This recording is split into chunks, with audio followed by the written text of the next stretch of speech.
Calling the meeting.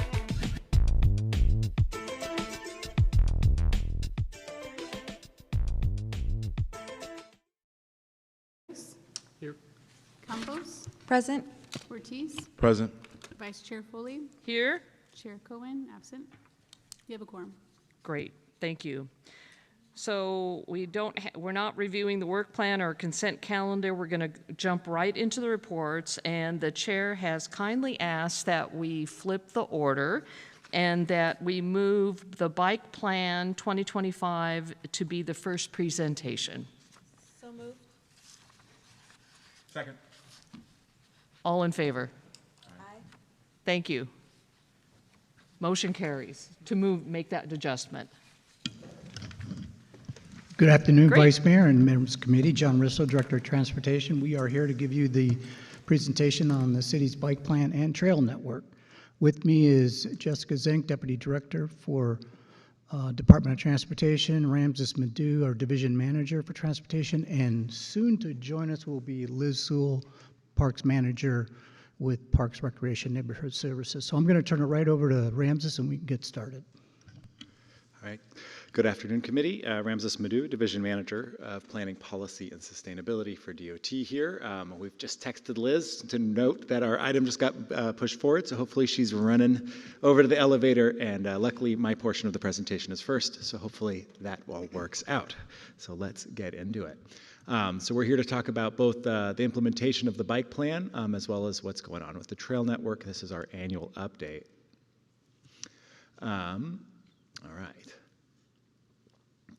All right, so as you all know, we passed a new bike plan back in about 2020 called Bike Plan 2025, which really accelerated development and took on the new mode for the city in terms of what a bike plan can do, right? This is really looking at all ages and all abilities, making sure that we're making the bike system safe and accessible for everybody, and really driving that mode shift goal that's embedded in our general plan. The new plan does look for a 550-mile network that primarily consists of protected bikeways and bike boulevards. The types of infrastructure that we're really looking for in the implementation of the plan are these four here. Really focusing on creating physical barriers where we can, particularly on larger streets with either higher volumes or faster speeds. Whether that be with our first attempts with Quick Build, which has been a huge success in terms of getting a lot of infrastructure out there quickly. Thank you so much for all the support and getting that done, as well as some great new hardscapes. We're seeing more and more of that, and I'll talk about that a little bit later as we go forward. And then a lot of the bike boulevards, and we're starting to implement that as well. And those are on the quieter streets where if we can calm traffic a little bit and give some specific pointers to drivers and bicyclists, we can create a better environment. So what does our bike network look like today, and some of the accomplishments from a very busy year in 2025? Our existing network is about 491 miles, and I just want to point out that this has all been done in the last roughly 15, 18 years. This has been really an incredible piece of work by the city. Our new plan network, as we said, is 550 miles. 350 of those we are hoping to make into protected bikeways, and about 100 in bike boulevards. The rest is the traditional stripe on the side of the road. 2025 was another huge year for the bike program. We added about 7.5 miles of new bikeway.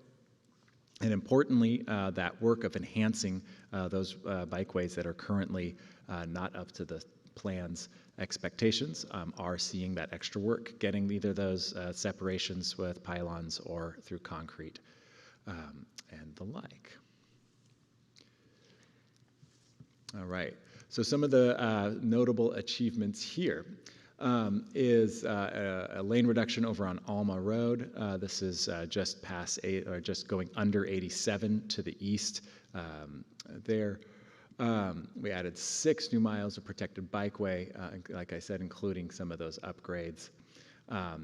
And here are some of the examples there. Oakland Road being a pretty interesting one. It's a huge stretch of roadway with a lot of cars and some pretty good speed, so getting that separation is pretty important. And we also succeeded after a few years of going back and forth with VTA and the Bay Wheel system run by Lyft to get a station at the BART stop there. That was a fun adventure, and it's finally come to the right conclusion. Some of the projects that are ongoing right now are pretty exciting. In particular, the downtown Better Bikeways implementation. You may see the teams are out there in between the big sporting events, making sure we're managing this construction properly. They're getting out there, pouring concrete, building out things, like you can see both in the top two pictures there, that are basically turning what we have, which has been paint and plastic, into those concrete separators, creating what we would really expect in a downtown. We're seeing some other great pieces like the River Oaks protected bikeway being built out, and some new wayfinding there on Alma Ave. Yeah, those are there. Some really exciting future projects that are cooking right now and going to be implemented over the next couple of years is that full build out of the Better Bikeways Phase 2. So that's that downtown plan. We're finally going to be taking San Fernando from its paint and plastic design into the concrete. And I'll say this has been, to us in DOT, this has really been kind of one of the bellwethers. It was one of the ones where we really first got a lot of attention and money and effort and kind of reformatting how we work in DOT around this project. So it's really cool to see it come into the fruition around a truly protected system. We've learned so much through that project, and it's kind of helped us understand what else to do. Another really important one is Story Keys. This runs all the way from the 87 undercrossing out to, is it Capitol? I can't remember. Is it? King. King, thank you. And then we're doing a further planning effort on the more eastern part there. But this one, the construction is supposed to start in the next year on the first part, which is the actual Keys part up to First, and then the construction on the next part starts the following year. And then we have a huge Bay Wheels expansion. We got some great grant money there, expanding the system over to the east side, bringing in a lot of our equity priority communities into the fold there. Got some great, not only expansion, but also cost sharing to enable folks to use that system for a cheaper price point. And we have our normal pavement maintenance bikeways, kind of that opportunistic use of our programs to get more going. We've got some planning grants that are helping us expand. As I said, that East Story Road Complete Street, so that's expanding that Story Keys work further east. And then coming to council tomorrow, we have the Guadalupe River Trail on-street bike connections. That's looking at where flooding happens on Guadalupe River Trail, and finding some ways around the places where we think we can take the first action to alleviate that. A lot of people use that as a commute route, and so when it gets closed off, it's really disruptive to people's ability to get to work. And it's not only during rain, but it's actually after, because it takes us a while to get teams out there to clean up when it gets flooded. And then we are looking at getting a new bike plan update. We're looking for money right now to fully fund that. But it's about time to look and see what we can do there. All right, another important topic is maintaining and keeping our bikeways clear and operational. Every inch of streetway is quite contested between the immense amounts of different uses of the street. And various, one of the things that we've seen a lot is the interaction between a refuse collection and the bikeways. We've got a very good relationship with ESD around trying how to alleviate some of the problems here. We had a pilot program where we're getting reflective stickers and on a lot of the dumpsters, as well as signs out on the residential bins that tell folks, don't put these in the bike lanes, put them up against the curb where that's possible. You can see in the right-hand picture, we've got a lot of problems with these dumpsters kind of flowing in, and you can see it every time you go by 3rd Street right here. Drives me nuts. But what we've done in the design of the Better Bikeways concrete plans that are going out there right now is build in places for those dumpsters to sit, and we're going to be reevaluating after that project is done to see if we need to do more to keep them out, because we spend a lot of money and time getting those things out there. And then the refuse bins just sit in the middle of there, causing bikes to have to go out on the road anyways. All right. With perfect timing, here's Liz. Hi, everyone. Thank you, Ramses. I'm Liz Sewell. I am the trail manager for the city of San Jose. And actually, Yitong is in the stands. Yitong Zeng is our landscape designer for our trail systems. So this first slide is probably familiar to those of you who have been on the Transportation and Environment Committee, Commission for a while.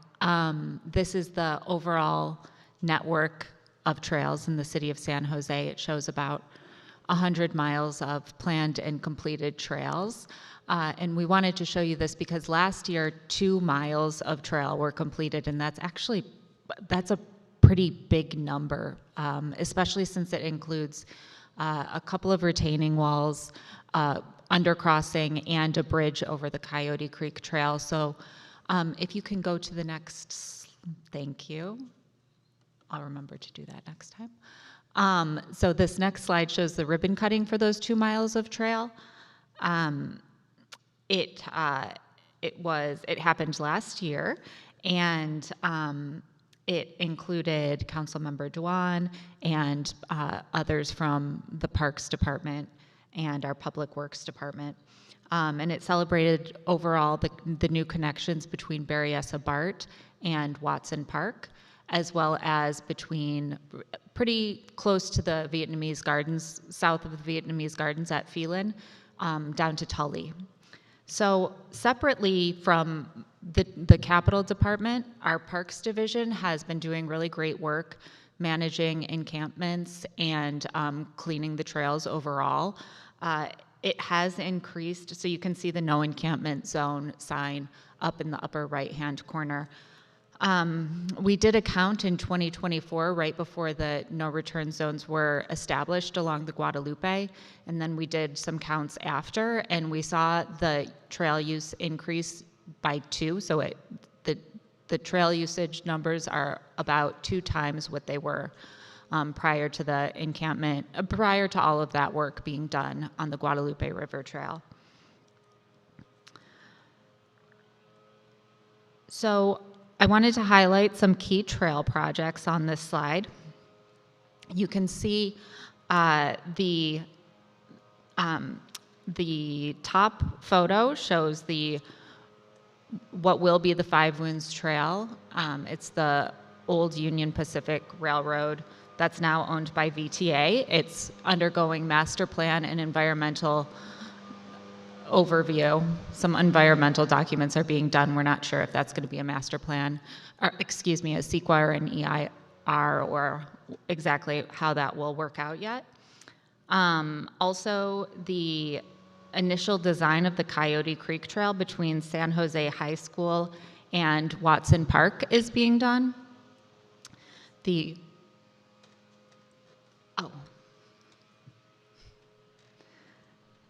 you. The regulatory feasibility of the Lower Silver Creek Trail between Alum Rock and Mayfair is being completed. That might take a couple of years just because it's going through regulatory overview by the U.S. Army Corps of Engineers. And then finally, design of the Guadalupe River Trail between Branham and Chenoweth, which will extend the trail up from Lake Almaden. And then finally, we have begun comprehensive trail assessments, and we do them biannually. So our last assessment was last year, and the next one will be in 2027. And it's across the entire network of trails, and we evaluate pavement and signage and fencing conditions. The repair are prioritized based on the frequency of trail use and the severity of deterioration. So recently we've repaired the bike erosion along Los Gatos Creek Trail near Meridian and Lee. We have resurfaced segments of the Guadalupe River Trail within the downtown core. And we have ongoing work to repair the erosion along the Silver Creek Valley Trail. So with that, that completes my portion of the presentation, and I think we open for questions. Thank you, Liz. There it goes again. All right, thank you. Thank you, Vice Mayor, for kicking us off. Glad to be able to join you. I don't know if we have any members of the public here, so let's come back to the committee and start with Vice Mayor Foley. Thank you. Thank you for both presentations on the bike lanes and the trails. I'm really excited to see all the protected bike lanes going in and the bike lanes in general going in. Several were completed in District 9, and I'm thrilled. And I know residents say, well, yeah, but we don't ever see anybody riding the bikes, but they do now because they actually have a bike lane. So we've connected Meridian all the way up, which is really wonderful.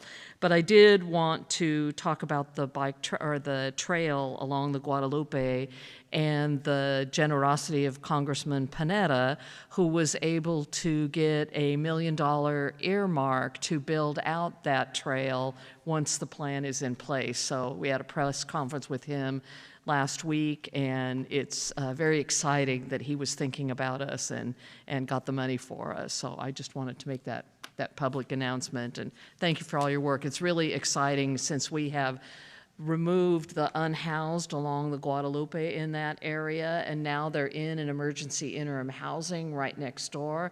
The trail in that area is just so beautiful, and the neighbors remember why they bought or why they moved into that area. So thank you for working on the trails, building it out, and I'm excited about what the future holds for that area. That's it for me. Thank you. Move approval of the report. Second. All right, now we'll move on to Councilmember Campos. Thank you, Chair, and thank you, staff, for this report today. Also, really great work that I just want to commend because it is so critical as someone who is liaison to the Youth Commission and constantly hearing about the climate concerns that they have and the fact that our city is making real progress on creating opportunities for folks to get out of their cars and riding, walking, biking, making our streets more safe for pedestrians and bicyclists. So I have just one question out of experience for something that happened in my district and wanting to hear how this might be incorporated into lessons learned for the future. We have the Silicon Valley Bike Boulevard, which is has recently seen some changes to incorporate the bike plan and trail network, and the changes were begun because of some construction in the industrial area. It's around the Basking Ridge neighborhood. So for folks who are unfamiliar with District 2, it is a residential neighborhood, mostly single-family homes. About half of the students that go to the school live in the area, but about half of them are driving in using Silicon Valley Boulevard. And so the outreach that was done ahead of these changes did not incorporate the voices of the residents. And so once those changes and construction changes started happening, sadly around the winter months when there was inclement weather, we heard a lot of concerns about why this road, why now?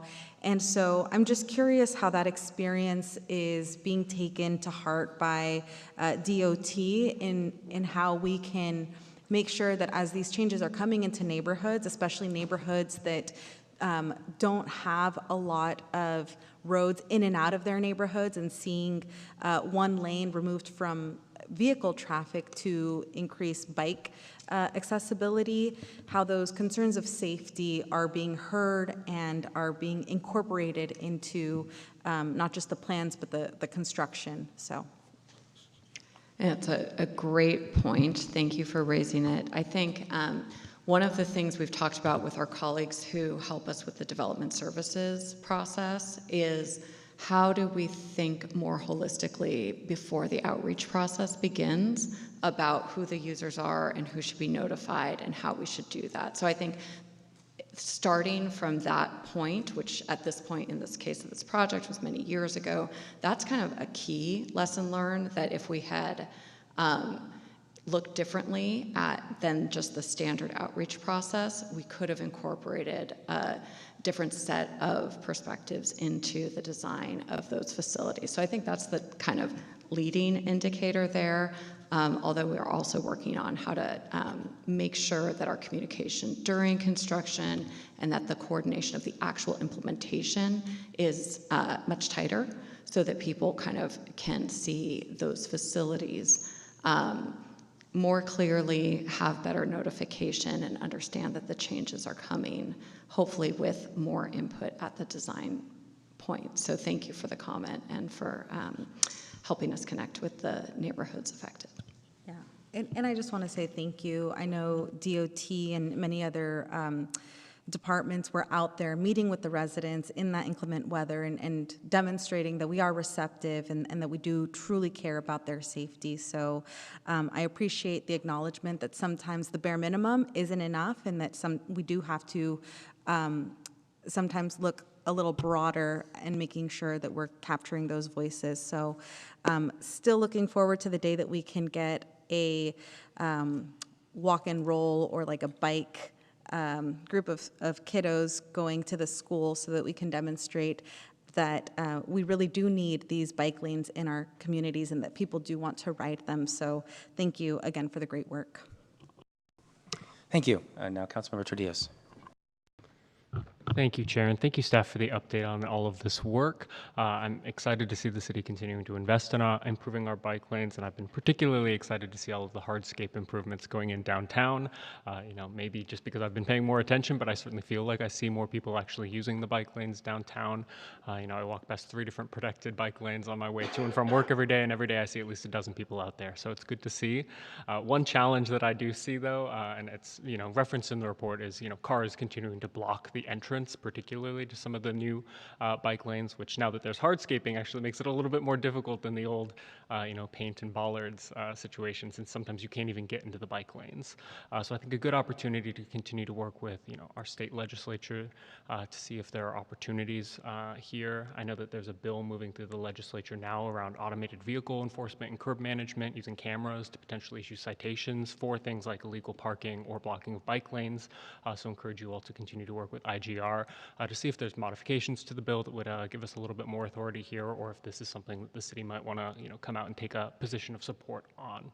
And then final thing I just wanted to note is that I'm starting to see even a little bit more positivity from places outside of downtown with some of our bike lanes. I was at a neighborhood association meeting last week, and there was a resident who prepared to speak, and he was very angry, and he was like, I want to talk about bike lanes. It was about the Alma bike lane, and it turned out that he was upset that it took as long as it did to get it constructed, and that there still isn't green paint in a portion of it that he cares about. But he went on to just give a glowing review of how he didn't used to feel safe biking with his kids to the nearby Safeway, and now that's their primary way that they go from their home to get groceries every week. So I feel like the message is starting to get out there to folks. We're seeing more uptake, and people are actually appreciative of the city investing in road safety. So just want to thank you all for the work that you're doing. Thank you. And I want to thank you, too, for the work, a lot of proactive work that you're doing. As paving is getting done across our city, I see proactive bike lane improvements that are not things that we are discussing. So I know that your team is out and looking for opportunities to improve. And you can see, I think we can tell, and certainly in the 5 years that I've been doing this, I can tell the tremendous change in the infrastructure, and I'm really excited about it. I talk to people. I was talking to somebody in Sunnyvale about what we've been doing in San Jose, and I was excited to share some of these photos with them and say, look, this is what's happening downtown. Our lanes really are protected. I'll just point out the one, I repeat this frustration every time. When you look at the map that shows the bikeways, you see nice north-south routes, but in the north, particularly in the north part of the city, and probably all along East San Jose, it's really hard to get east-west. all those, the highways are natural barriers, and I know how hard it is, but it's something we continually should just keep elevated, that it's something to address. And I appreciate for those of us who bike on the Guadalupe Trail, we know what happens in the rainy season underneath the highways and you can't go through. And when that happens, how long it is to get all the way around to get back to the trail if you can't go under. So I appreciate that work. While we're talking about that, I'll just highlight the trail that goes, the Penitentiary Creek Trail that goes under 680 east of Jackson, has a similar problem in the winter and often doesn't get attention to dredge it back out and make it usable. So just another area I want to call your attention to, because a lot of people do use that trail and have trouble getting through. But we have a motion and a second, so let's vote to accept the report. Thank you. Motion carries 5-0. All right, thanks. Now we're on to our next item, back to item 1, our infrastructure report on the City Fleet Management Program.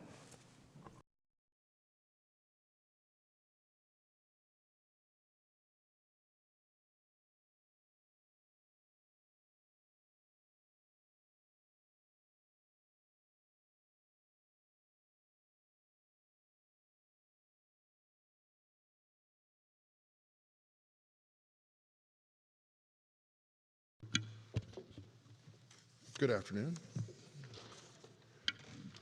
Good afternoon. I am Matt Lesh. I'm the Director of Public Works. And with me is Walter Lynn, Deputy Public Works Director, and Dave Mesa, our Fleet Manager. We also have our Analyst for Fleet Services, Rajveer Desanj, with us as well to help us with answer any questions. So I'll kick it over to Walter to talk to us about our fleet. Thank you so much, Matt, and Chair Cohen, Vice Chair Foley, and members of the Transportation and Environment Committee.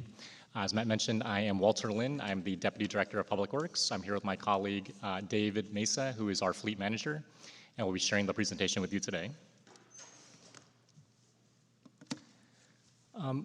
Earlier this morning, you had heard the Deferred Maintenance and Infrastructure Backlog Report, and that was a great lead-in into what we're going to share with you today in regards to an analogy that Matt had mentioned where we need to take care of our assets, including our fleet inventory, which includes our rolling stock, our vehicles, and also our equipment, such as generators and trailers and things that do not move. We'll be sharing with you today elements of what our current city inventory entails, what the current challenges are, and the future approaches in order for us to get the most efficient, most safe, and most compliant fleets that we need to have. During this presentation, we'll be talking to you about the fleet services and inventory, regulations, and also the electrification of our fleet. And Chair Cohen, we did not forget what you had shared with us in October. We were looking at the procurement of particular fire vehicles and some of the inquiries that you had there. We'll be addressing that during this presentation as well. The availability of the vehicles and also service of our existing vehicles, the challenges and also the opportunities that we still feel are out there and available, and our continued pursuit of those options. Just an overview of our fleet services. So when we're talking about acquisition and disposal, we need to remember that when we are procuring our fleets, it's not as simple as just going to a dealership, going to a lot. We see vehicles there, can't we just buy them, build them up, and provide those keys to our operating departments?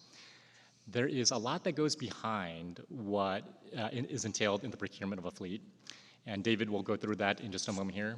But it involves more of that protocol process where there is a development of the specifications, very similar to when you're buying a personal vehicle. There are various trims, there's various options. We need to make sure that from a feasibility and a suitability standpoint, the vehicles and equipment that we're procuring meets the needs of the departments and their operations, and we're not getting what we don't need. Otherwise, there could be change orders and much more time and money spent to actually build the vehicles that we need. We also have to follow the city's procurement process as well too. So again, we just can't go in with a checkbook, a P card. We need to follow the procurement process. There's a specific bidding aspect, and there are some times where we could use leverage contracts as well for our procurements, which we are pursuing those particular options, but there is a specific city procurement protocol that we have to administer as well. When it comes to disposal, those are either retirements where a vehicle has reached the end of useful life either based on wear and tear, age, mileage, deficiencies within the vehicle itself, where it may be no longer safe to operate, where we have to retire or redline those vehicles just based on operator safety. Service and repairs, as the DMIB mentioned earlier today, that is our bread and butter. So within any given fiscal year, we average about 20,000 work orders a year for all of our city fleet, which we are just under 3,100 units. Of that, though, we are still fairly backlogged in terms of what we need to do to get all of the corrective maintenance, preventative maintenance, and obviously we will prioritize emergency maintenance. But we just don't have enough staff resources or budget to really get all of the maintenance needs as quickly as we'd like to and back into the hands of the department operators. Fuel and parts maintenance, management. We have several millions of dollars of fuel budget that we procure and we expend every year. It is no secret that over the last 3 months, fuel has skyrocketed. And at this point, when we're looking at unleaded and diesel and even renewable diesel that we use, the numbers are really astounding. They are more than double than what we were seeing just in January alone. So the fuel budget is absolutely going to be impacted. We've been in coordination with the budget office to really show what the trends that we're seeing and trying to best manage what we have and looking into the remainder of this fiscal year and into next fiscal year. Mobile services, so we provide assistance on the field as well too, whether it's refueling fire vehicles when they're administering fire protection services on the field, or whether we're refueling generators on the field as well too. We are in our shops, but also out in the city facilities and also assisting other mobile city operations that are out in the field.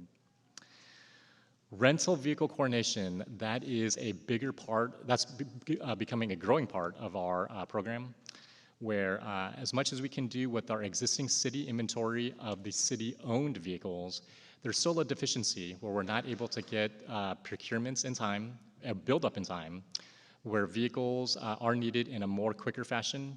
The rental amount that we have per year is $3 million annually. So it is a considerable amount, but that is a supplement to what we need for the city-owned vehicle inventory. Telematics, our fleet program embraces technology. This is an aspect where not only do we have GPS, but these types of software programs that we have within the vehicles allow us to get more of the vehicle diagnostics. So we can tell when a vehicle is due for service, we can tell when a vehicle is idling, we can tell when the vehicle is outside of a geofence that we have built in particularly. And it helps us find, which is very unfortunate, stolen vehicles. We're able to quickly get that information to the police, and they have recovered some vehicles for us in the past, just based on the telematics we have. Emergency operations, whether we are inside the EOC or providing support outside of the EOC, our fleet team is there and always on a 24/7, 365 scenario. And electrification, this is the big one where there are city policies as well as state requirements that we are in need of compliancy. And I want to make sure that we all understand as well too that it's not just about the vehicles. The vehicles are the big portion of it, but the behind the scenes is that we do need the electric vehicle charging stations, which are very expensive, and depending on the types that we need, the infrastructure and the construction, as Matt mentioned during the DMIB report today, it is not an easy process. Along with that, we want to make sure that our facilities can actually have and provide the necessary electrical service to those chargers. As we're getting bigger vehicles that require the fast charging level 3s, some of our facilities can't quite accommodate those chargers at this point. So we do need an upgraded service from the electric utility. That is something that we have been already coordinating, and we'll get into it in a little bit during this presentation. But it's really the 3 main phases. It's the vehicles, the chargers, and the facilities where those chargers live, that we have to look at it from a global standpoint. So this is just a quick glimpse of what we have within our city's inventory. Again, we have just under 3,100 units. In the upper right-hand corner, yes, we do tame dragons as well. That is Danny the Dragon from Happy Hollow Park and Zoo. And on the bottom right corner, we have vehicles to put out those fires in case that dragon becomes untamed. We have everything that you can imagine within a large city operation, and we're very proud to actually have these as city-owned assets. And although we do need rentals to supplement what we do need of the overall inventory, having this equipment as city-owned and city-maintained is tremendously helpful. As a world-class city that we want to be, having this readily available for our operations, it is extremely critical.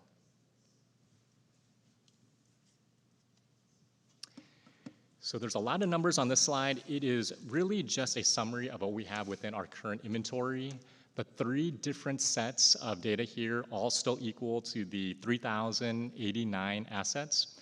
They are broken down by the vehicle type, which is light duty, medium duty, heavy duty, and other equipment.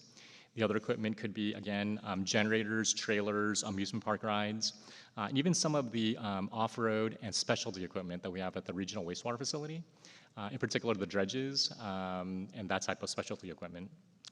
The second column, or the second chart, indicates the public safety versus non-public safety. Public safety is 38% of our vehicle inventory. And then the last set of data is the fuel-based. So it's unleaded, the alternative fuels, and then the non-fueled equipment. Within the alternative fueled vehicles, we have 53% of our city inventory that is alternative-based, which is great.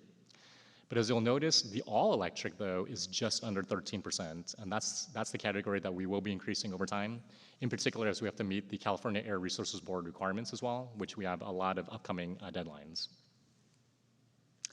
With that, I'm going to transition this to David, and he will go over some of the regulatory requirements and some of the availability and electrification processes. Thanks, Walter. Dave Mesa, Fleet Manager, Department of Public Works. Going over this next slide with regulations and electrification, you're going to see that we're hitting a couple different things here, starting with the city's vehicle policy for procurement. So we have what is a standard procurement, which we would go through, every step of the process through the municipal code to procure a standard vehicle, whether it's a truck, fire truck, a boat, a dredge, all the different types of our city fleet. As Walter highlighted previously, that's the standard method, or as of late, we've been able to leverage cooperative agreements to shorten procurement method timing to be able to get equipment and vehicles into the end user in a shorter, quicker fashion so that they can continue to do their job as quickly as possible for our community. Regarding regulations, so as many of you may have heard, over the last several years, California Air Resources Board, they enacted the ACF, which is the Advanced Clean Fleets, electrification of medium and heavy duty vehicles for public sector, municipal fleets, state fleets, et cetera. That has certain timelines where we have to procure medium and heavy duty fleet assets beginning 2024 and then phasing all the way to 2027, where those assets have to be 100% zero emission purchases. And then also the other timeline of 2040, which has us having to purchase all assets in a non-internal combustion vehicle classification. Then going down to electric vehicle master plan that was completed last year, I believe was when it was finalized, highlighting the replacement of over 1,500 vehicles within our fleet at a cost of $110 million. And then looking at the cost of the infrastructure, which is additional $65 million. And then also that would create a reduction of 123 million metric tons of greenhouse gas emissions by our fleet. The next slide just shows 2 main charging hubs that were put in through the PG&E project several years ago that the city operates and maintains. One is located at Asbury Street, and the other one on the right-hand side shows the charging hub that's at our Mayberry Courtyard. And I will mention that since I took over as fleet manager in 2019, we've gone from 41 light-duty EV vehicles to over 240 light-duty EV vehicles. So we're really continuing to move the needle year after year.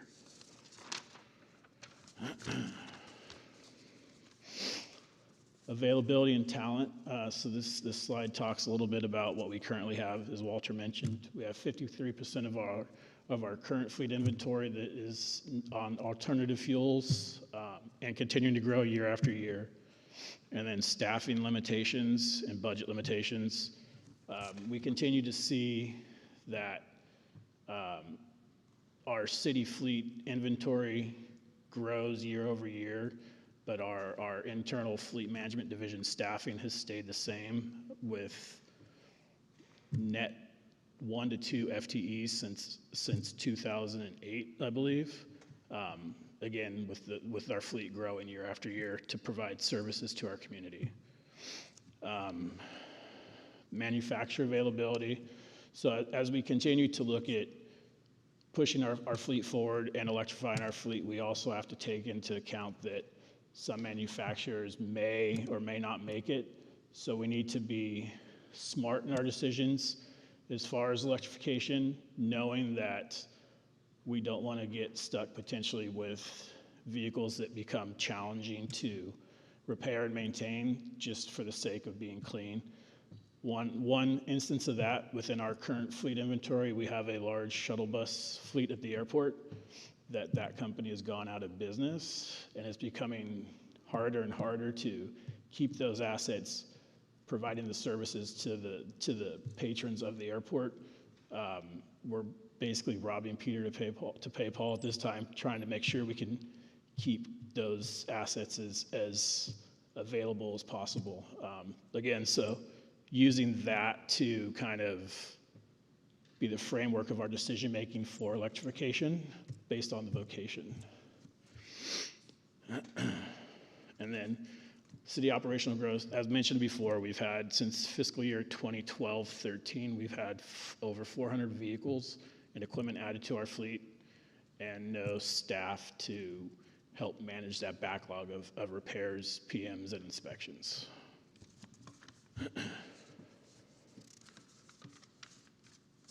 So as I discussed earlier, the challenge for procurement can be daunting for our staff. Our procurement team has a staff of 2 people that are in charge of roughly 250 to 300 procurements annually, whether it's a standard procurement where it's a cookie cutter, off the shelf truck, say with minimal build, or a deep technical build where you say we're buying a type 1 fire apparatus for our fire department, which just in developing the specification alone, it takes roughly 300 hours of staff time to develop that spec before that specification even gets published for bid. So having a staff of 2 trying to manage that portion can be challenging,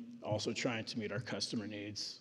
And then again, that's just to get the spec out to bid. We haven't gone through the bid process as well as the initial build meeting and then the mid construction final inspection, to where it takes roughly, for that type of vehicle, takes roughly 36 months to get that vehicle delivered to the city of San Jose into the end user's hands to be able to provide services.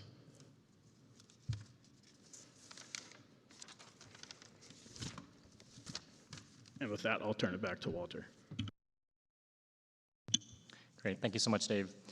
So the challenges that we're facing is a multitude when it comes to the state regulation. Even though the federal administration has really took a step backwards in regards to some of the electric vehicle requirements, the state has not. We've met with CARB many times in terms of just sharing some of the challenges that we've had based on vehicle availability, budget, infrastructure needs for the chargers. That really doesn't move the needle with them in terms of those conversations. They've indicated that it is something where they will still continue to move forward with these regulations, these compliancy laws. If municipalities can't accommodate based on budget, availability, et cetera, that is not their problem necessarily. If we indicate that we cannot find an electric equivalent on the marketplace, they will help find available suppliers, manufacturers, distributors of that vehicle equipment, so the closely matching type that we can based on our needs. Councilmember Cohen, as mentioned earlier, if we cannot find that particular vehicle through all of our procurement means, and we have to go with a non-electric version as a one-for-one match, we will list those conditions inside that council memo, just advising what is available, what is not available, and what doesn't meet the need based on the feasibility and the suitability study for that department's operations. With that, though, the exemptions for CARB, we submitted a listing. We have not heard back in terms of whether they would accept it or not. We do understand, though, that the exemptions are really thin, and they do scrutinize them quite a bit. The exemptions that they will provide is if there is a replacement need based on vehicle theft, or if it doesn't meet the conditions again, and it's just not available in the marketplace at this point. Rental vehicles, as we mentioned, we have quite a bit within the city's fleet now, even though they're not city-owned assets. Those are still exempt from the CARB requirements at this point.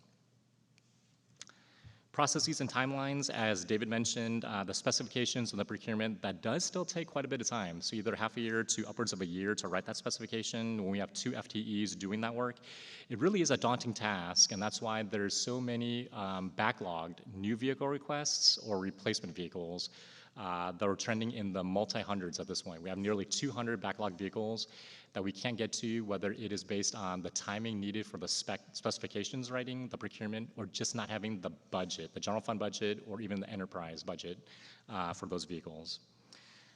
Then once it is able to go out to procurement, the vehicle build timeline could be, as what you can see here, a year, 2 years, 3 years, where these manufacturers, especially for the specialty vehicle type and the vocational vehicles, it does still take quite a bit. They are custom builds at times.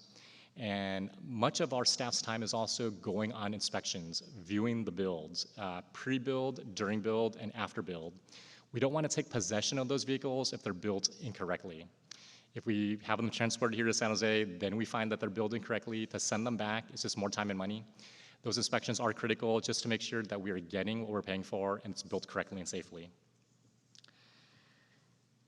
The staffing, though, I just want to mention again in regards to the timelines and the processing. Dave mentioned the 2 FTEs for acquisitions. We have 42 mechanic-related positions within our fleet staffing. So of the 62 FTEs within the fleet division, 43 are mechanic-related, whether those are senior mechanics, mechanic apprentices, or equipment maintenance assistants.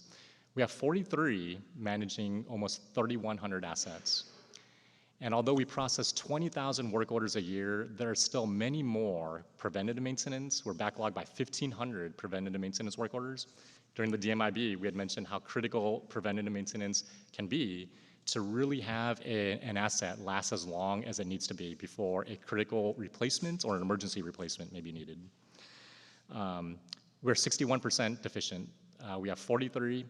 Based on industry standards through the National Association of Fleet Administrators and the calculation that we have based on the ratio of fleet equipment, we need to be at 110, and we have 43. So to the very best of our abilities, as we're trying to push out and repair and service the vehicles back to our partner departments' hands, we just can't do it fast enough based on staffing limitations as well as non-personal budget limitations as well. The budget limitations, as we mentioned, so when we have a general fund allocation annually of about $1.5 million, that really only gets us between 6 to 14 vehicles. And again, it is all dependent on vehicle type and the associated options that we have for those vehicles to really properly give the departments that infrastructure within the vehicles to make sure that they're doing their job safely and appropriately. The electric equivalents can be 200 to 300% more of what we're seeing for an internal combustion engine vehicle. Just using Beautify SJ's program as an example, the debris body collection vehicles that they have, a normal unleaded or diesel gas vehicle is about $108,000. The electric equivalent is $250,000, and that's not including the charger. And the charging equipment, again, as a level 3, that is a much heavier cost just to get that infrastructure in place also. And as we mentioned, we need the chargers, we need the facility electrical upgrades. That is an opportunity, though, that we'll mention in this next slide, where from a funding perspective, we have been pursuing and identifying and applying for grants. And we've won. Last year, actually in 2024, we were working with the Federal Department of Transportation. They continue to offer a charging and fuel infrastructure grants where in early 2025, January 2025, the city was actually granted a $12 million award specifically to help with the electrification of our fleet and the infrastructure that goes behind it. Unfortunately, 2 to 3 weeks later, when the new federal administration had taken over, that grant was frozen and rescinded, and the city did not receive that allocation that would have really helped put several level 2s and level 3s into our inventory. But that's not stopping us. We're going to continue to look at very strategic approaches for funding opportunities, including more grants and any other funding assistance and incentives we can find out there. With our partners like the Energy Department, there are some internal funding strategies that are currently taking place. As led by the Energy Department, there is a fast charging hub program where it is allocating enterprise funding from their operations to really put more chargers in community-based facilities.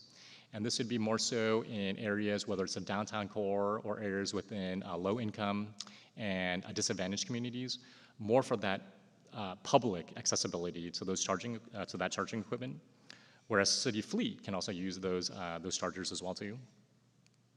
Utility programs, as mentioned in the last slide, we are working with PG&E.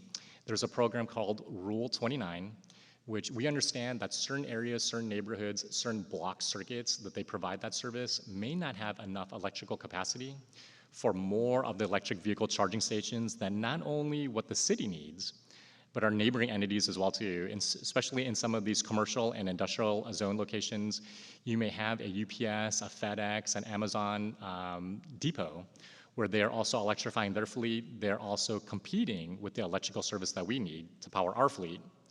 And working with PG&E, advising them what is our time frame, what is our needs, and reserving that electrical capacity for those specific facilities and those accounts that we need that electrical service to be in.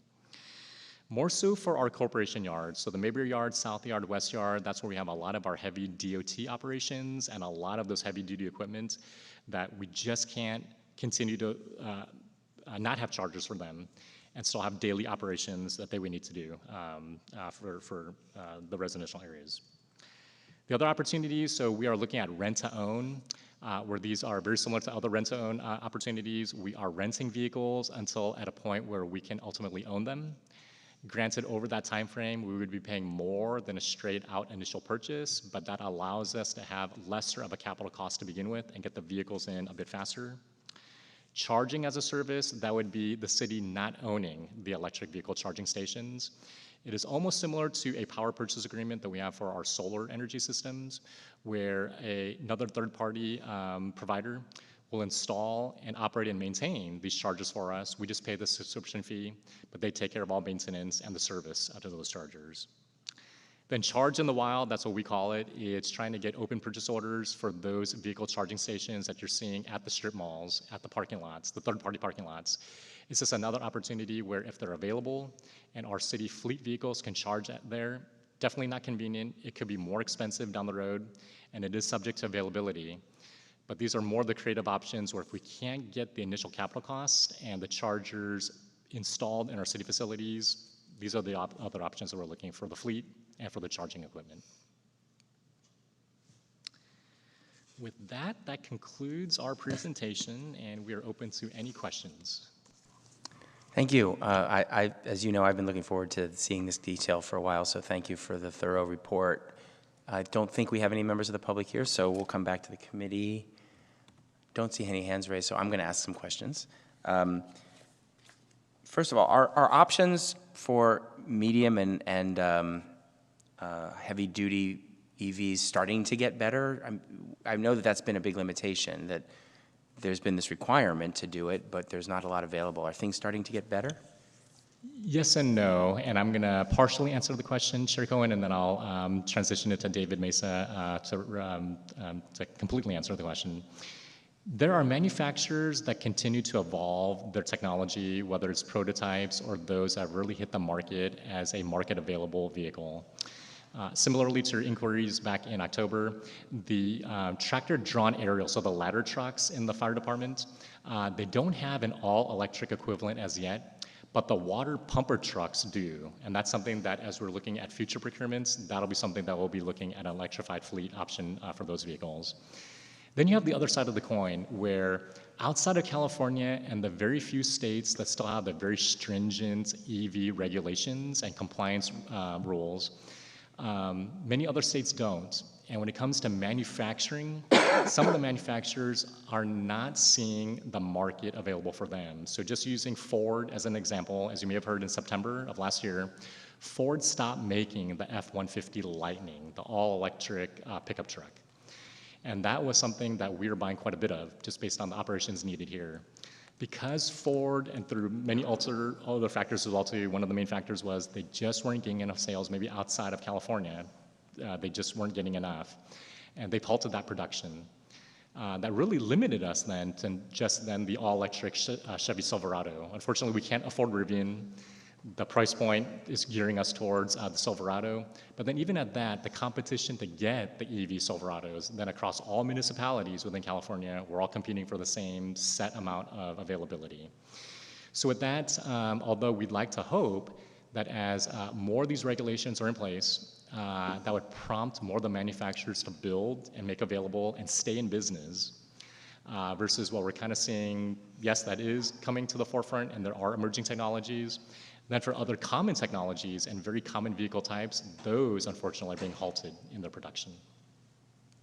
Okay. On the funding side, you mentioned grants. Are these, you said mostly DOT, but are there some, does the state provide any funding to help achieve the goal that they've set? We are looking at any available incentive programs, whether it's through the state. We are still pursuing federal grants as they're made available as well too. But anything that we are seeing, we have been applying, and we're getting consideration. It's helpful also as we're going in a joint effort, so whether it is with other county partners, really showing the bigger need within the region and getting more consideration there. There is more weight for those that are applying with the LIDAC in mind, the low-income disadvantaged communities, where if we're looking at a combined shared charging infrastructure for both municipal fleet and members of the public, and even employees. Employees are buying more electric vehicles as well too, and providing an opportunity for them. Those are where we're seeing more of the opportunities for those continued grants, and we are still identifying and applying for those, yes. Okay, I would hope that Prop 4 and cap and trade money would be available for this. I'm just curious. You know, the state is saying phase out by 2040. Phase out doesn't just mean that's the point at which all purchases have to be. It's supposed to be that all vehicles that are not EVs are decommissioned by then. Correct. But clearly the lifespan of a lot of these vehicles is longer than 15 years. 2040 seems a long way off, but it isn't for the purchase of a vehicle. So that's correct, and that's why, yes.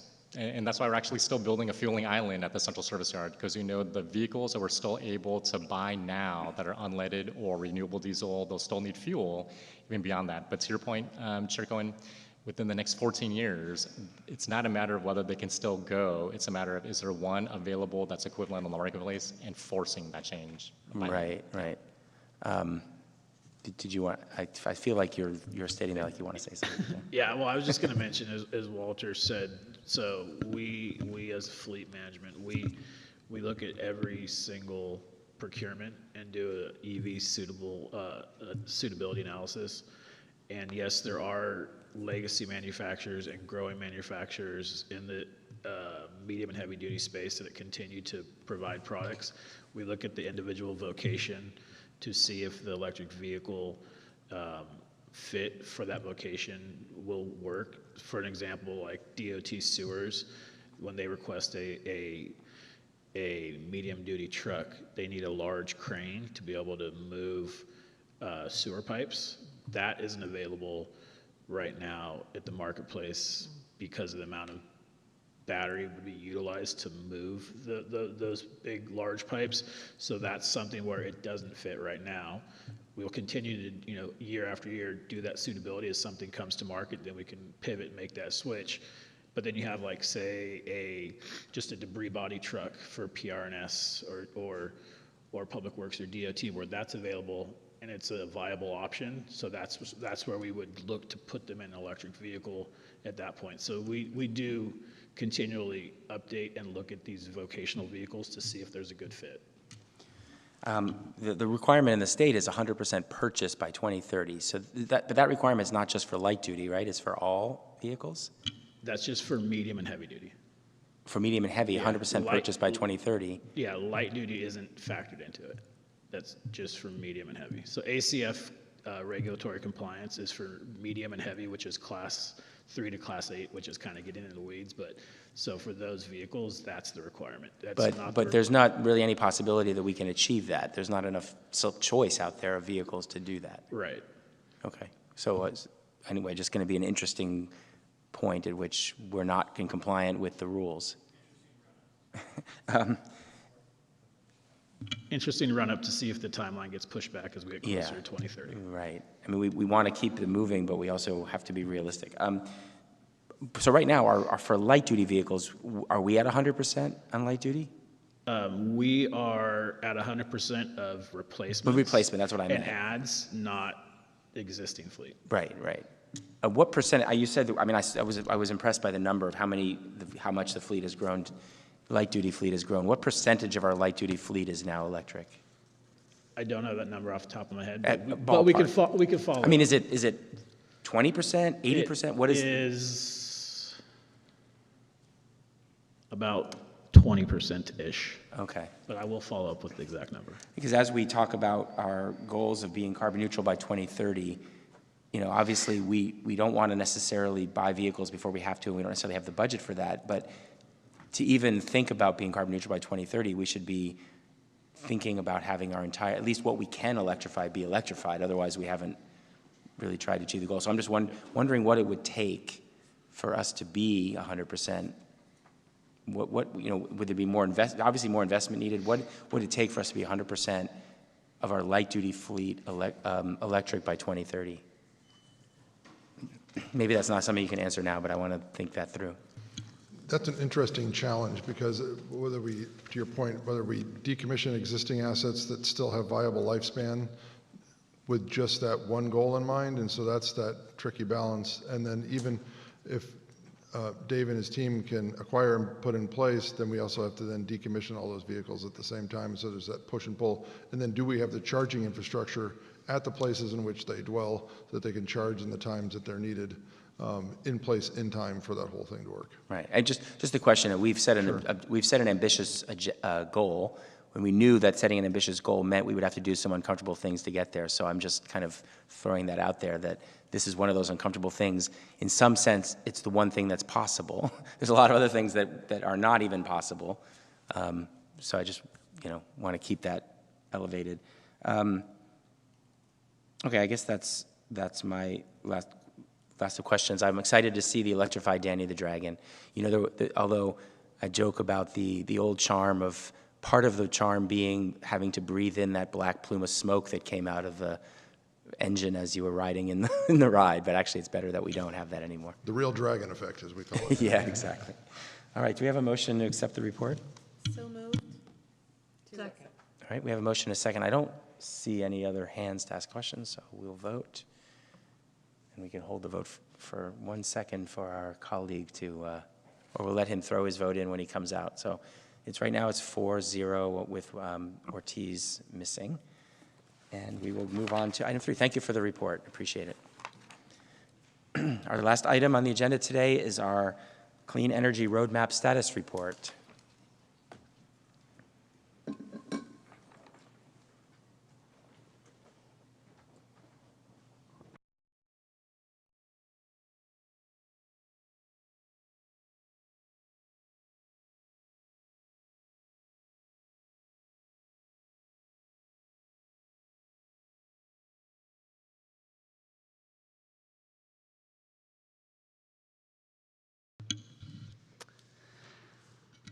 Good afternoon, council members. My name is Lori Mitchell, and I'm the director of the Energy Department, and very pleased today to be joined by Kate Ziemba. She's our deputy director over accounts, marketing, and communications.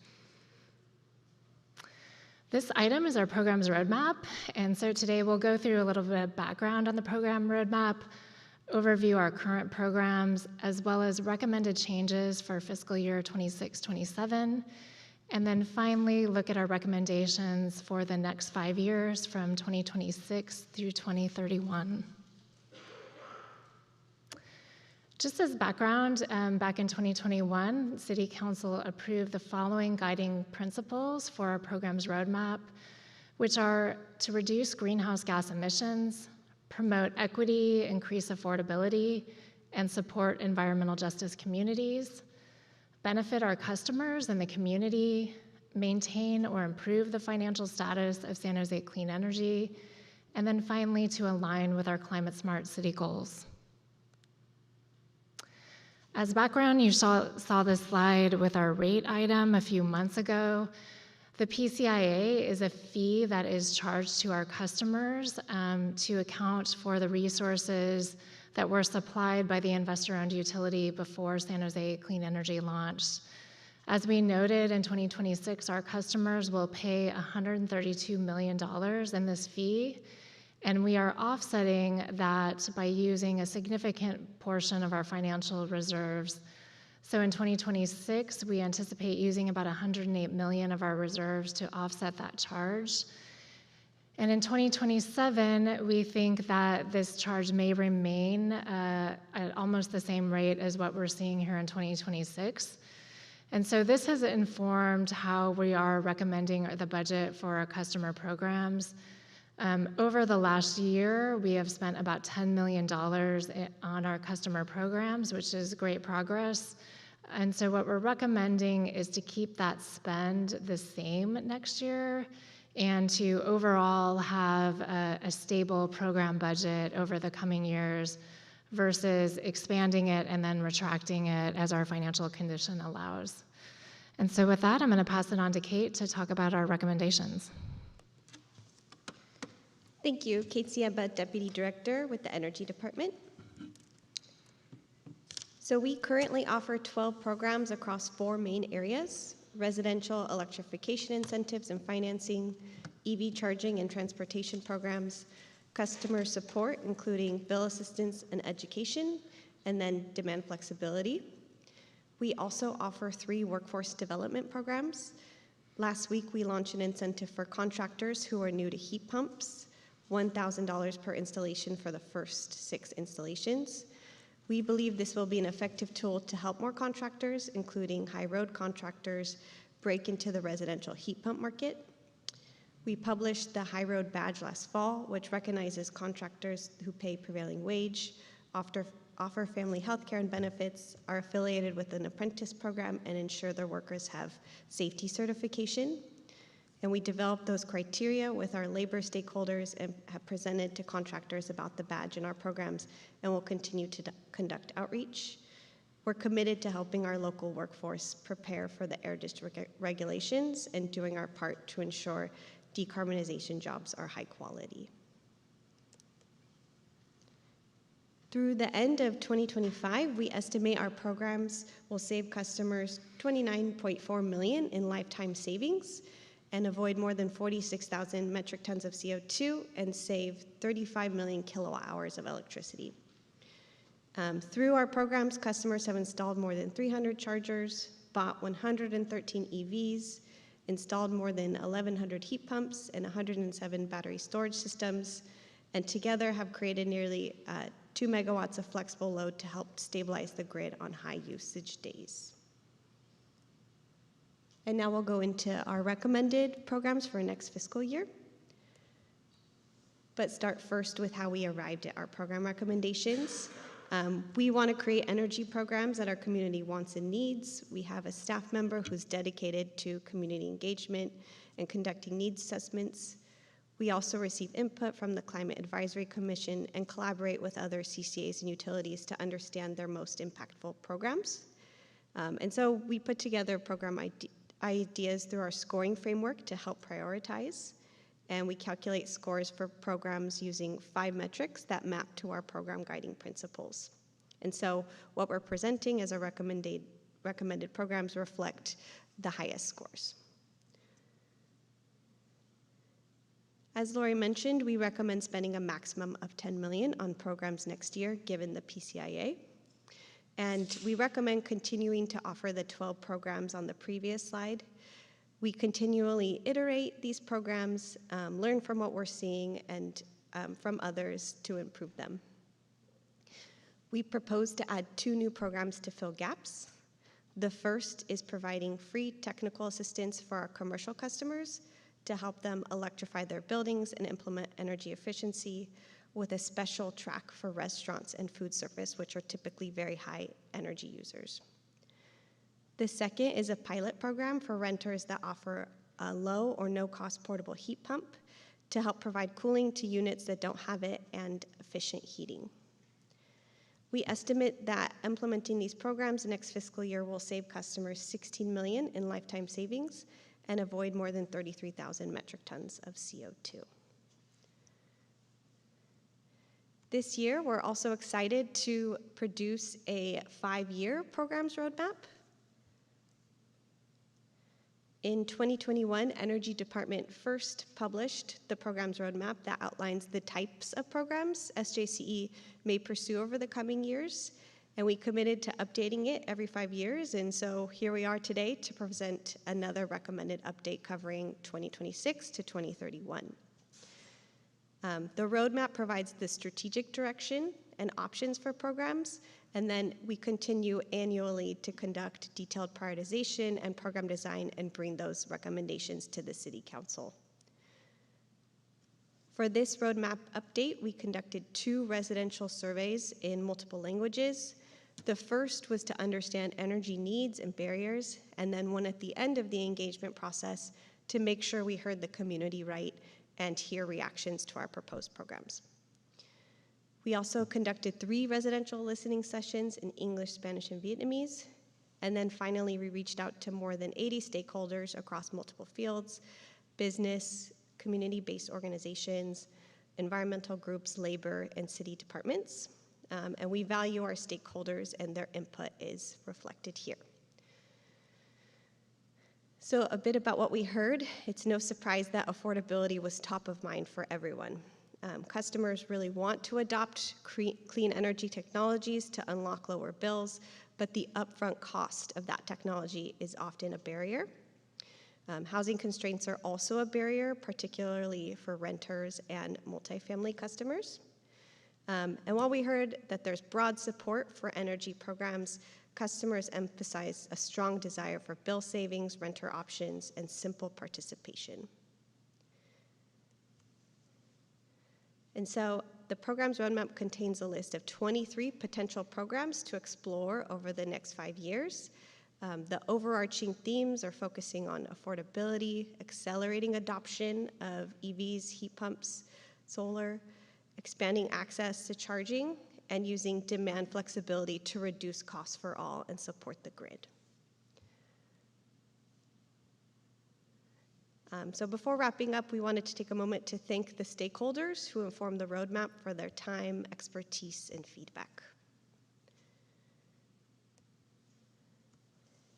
So our recommendation today is to accept this update on the program's roadmap and recommend this item for full council consideration at the May 19th meeting. And with that, we'll take questions and feedback. Thank you.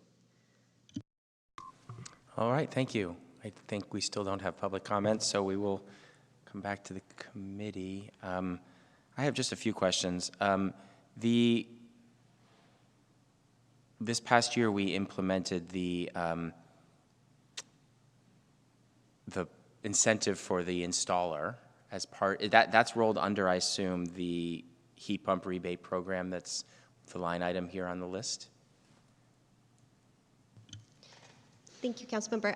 So the incentive for installers, we actually just launched that last week, and we include it as a workforce development program. Oh, that's under the workforce development. So that, what was it, $1,000 for the first 5 or whatever? So that'll be under that program. Yes, correct. And it just started, so we don't have any. We'll find out soon how many people start taking advantage of it. Yes. Okay, great. The ongoing $10 million a year that you're sort of recommending, this year the fact that it's $10 million is partly due to the high PCIA. If PCIA drops again, and we hope that things will get under control in the PCIA, would we have more resources available to increase the programs going forward? Yeah, that's a great question. So yes, if the PCI was lower, we would likely be here today recommending an expansion to our customer programs. But we think it's prudent to keep it at a stable amount so that we're not going up and down every year. And our customers can count on a certain amount of customer programs for us. I will say it will always be a trade-off between rates and what we're putting into customer programs, and those decisions will, obviously always come to the City Council.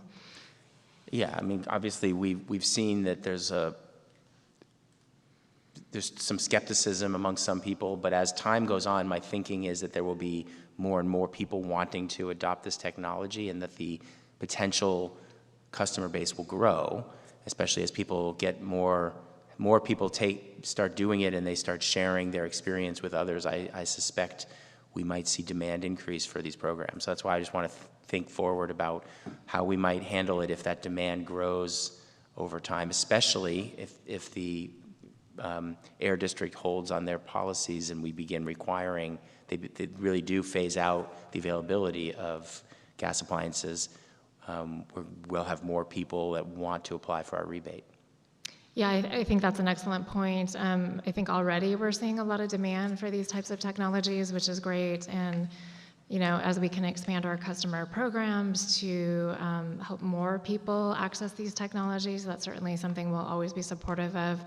Right now we are recommending a large portion of our customer programs go to income need in terms of our customers so that we can close those gaps for people. But we know that there's a broad array of customers that want to participate in our programs, and in general, we'd love to expand them.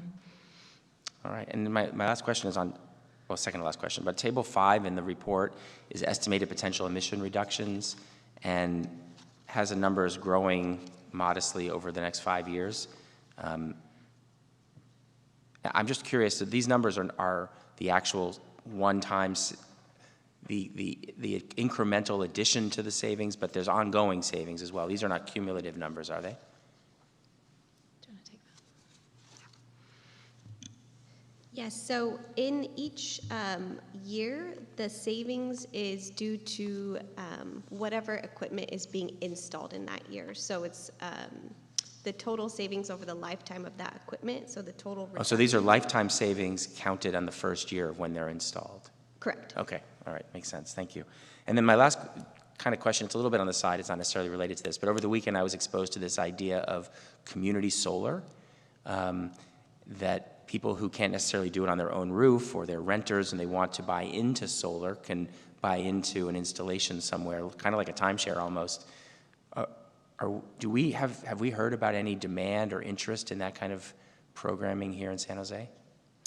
Yeah, no, there's a lot of interest in that. We run a program that's similar to that for income qualified, and I'll let Kate speak to that. So there's that option where they're essentially taking a portion of a renewable energy project that's located somewhere else. There's also a bill going through the legislature, which is pretty exciting, that's termed balcony solar, where a customer could buy a solar panel from a Home Depot or some type of store like that, and it actually fits over a balcony and you can plug it into your socket inside. That type of technology is already being used over in Europe, so we're watching that bill, and that'll be interesting, particularly for renters in multifamily buildings. And I'll let Kate just talk a little bit about the community solar project we have. Thank you. So our Solar Access program is actually one of our longest running programs. We launched it in 2021. That's a community solar type program. It's entirely funded by the CPUC. And so about 950 customers each month get a 20% discount on their whole bill.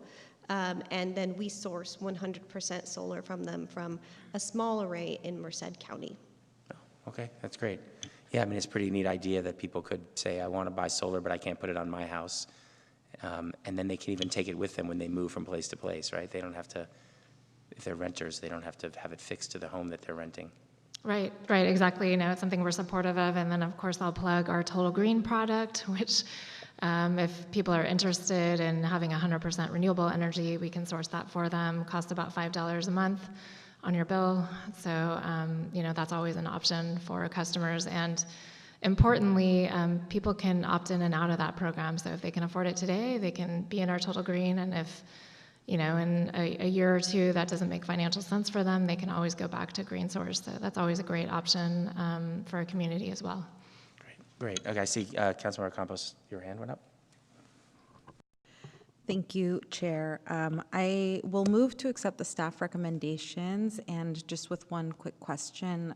Thank you for providing this update, and I'm remembering maybe at last year, a conversation with council about the, I don't know if you call it a reimbursement, but I know right now we have like San Jose Clean Energy gift card.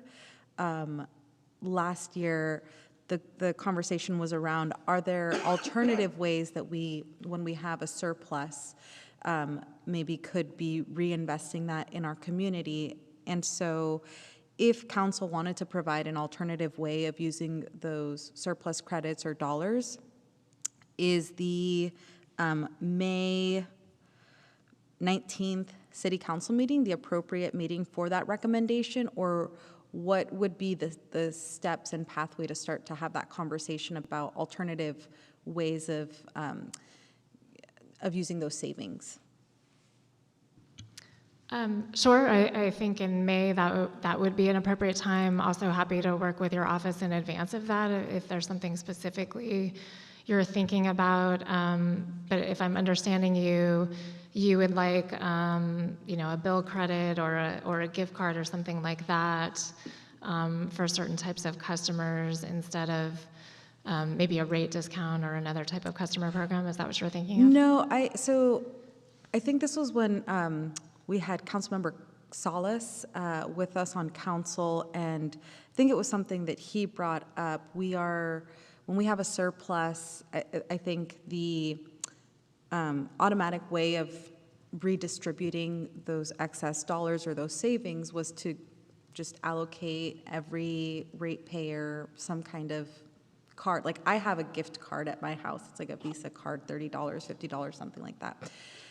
I guess I'm bringing it up because I'm thinking about when California had like the stimulus cards that went out statewide, and now the state is reporting there's like 4 million, 40 million, I don't know, several $million that have not been used. I'm just remembering that conversation and thinking about how there was some interest from council in if these dollars could have an alternative way of maybe being utilized for the, you know, whatever it is that council wants to use.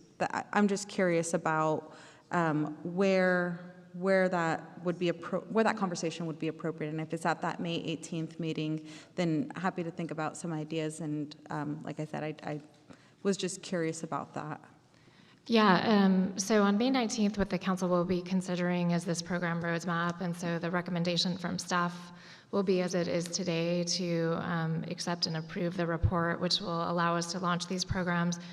Certainly, we could consider an additional program. I think what you're talking about for your gift card is one of our programs, our demand response program, where if you participate in it, you save energy, and some of that is credited back to you, which I'll let Kate talk in a little more detail about. But in terms of a surplus, we typically do not have a surplus. If we do, you know, we'll recommend one of really three things. One is to put more funds into our financial reserve to offset future increases in the PCIA. So particularly in our early years, we very much focused on building that financial reserve. The other thing that we would recommend is a rate change, so just lowering our rates if you know, we're collecting essentially too much. And then finally, what we would recommend is an expansion of customer programs. We typically try to do a mix of those things, right? Because we think all three are important, having that financial reserve, having competitive rates, and having programs that are valuable to our customers. So that's typically what we would do with any type of surplus, but certainly happy to partner with your office on a program such as that demand response program or some other type of program for residents that you're thinking of. And I'll let Kate talk a little bit about that gift card program that you're referencing. Thank you. So we have a program called Peak Rewards. It's a demand response program, which basically means that during certain days of the year when there's a lot of demand on the grid, and we call on our customers to reduce their energy usage. And so this can look like, it's called behavioral demand response, where you just don't use your dishwasher or you turn off your lights, and that's how you save energy. Or it can be automated, where you enroll a smart thermostat and then that is adjusted wirelessly. And so in order to get customers to participate in the program, we've given gift cards in the amount of $20 to have them enroll, and then any kind of usage reduction, we pay them for that via a bill credit. And so if you received a gift card from us with our logo, it's likely you enrolled in our demand response program. Okay, well, thank you again for answering those questions, and yeah, happy to follow up in preparation for that May meeting. We had a motion. Do we have a second? Second. All right, we have a motion and a second, but I'll just to follow up on that, just keeping in mind that this set of programs also is in the context of already having taken a vote at the council, was it December, to provide the on-bill credit for January and February. So a portion of this year's savings and reserves already has been credited back to the ratepayers through an on-bill credit, and this is the other portion of all that money being used for our ongoing programs. And then that other program, Peak Demands, which has the enrollment bonus, I would think that that's kind of a separate conversation from the May 19th discussion. If someone wanted, and it's a reasonable conversation to have about how to structure that program, presumably that would maybe work on something for like a rules memo to bring forward on a new approach to that program that we could discuss separately from May 19th. That'll just be my recommendation. But good. I don't see any other hands, so let's vote. All right. That item carries 5-0, and we're on to open forum. Looks like no one's here for that either, so we're adjourned at 2:56 p.m.